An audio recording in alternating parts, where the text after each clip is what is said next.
Бројот на заразени со COVID-19 забрзано расте. Болниците се преполни. Докторите работат со последни сили, граѓаните се недисциплинирани, а мерките за заштита од вирусот како да ги нема. Последните случувања со ноќни забави без протоколи ја зовреа јавноста. Граѓаните реагираат, бараат владата итно да ги заостри мерките. Да се затворат кафичи, кафеани и кладилници, полициски час да биде од 18 часот. До крајот на месецот ќе имаме над 20.000 активни случаи. Системот ќе доживее колапс, а со недостатокот на вакцини, Македонија е осудена на пропаст. Епидемиолозите ноншалантно се однесуваат и чекаат резултати од вакви несериозни мерки.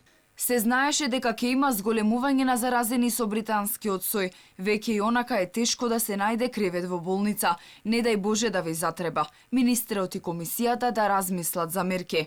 Министре, вакцини од декември да имавте поинаку ке беше се, ама сте некадарни.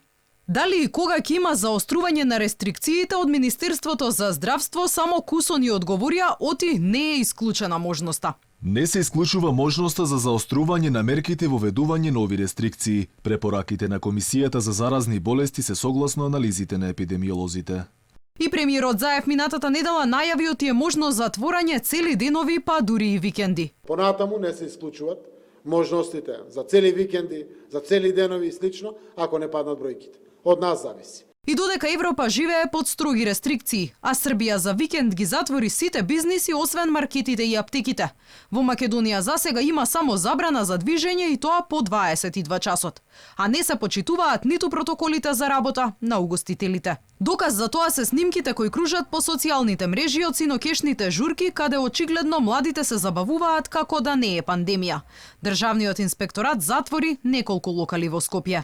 Интернетот секојдневно е преплавен со фотографии кои сведочат дека мерките не се почитуваат, но тоа како никој од надлежните да не го забележува. Метеш во просториите на МВР, метеш во автобусите на ЈСП. А во меѓувреме, пациенти со компликации од COVID-19 мака мачат да најдат слободен кревет во болниците. Над 1000 пациенти се хоспитализирани ширум државата, што е за двојно повеќе во споредба со минатиот месец. Поради зголемениот број на пациенти, од викендов вратите за COVID болни ги отворија и клиниките за гастро, очно и убо нос и грло.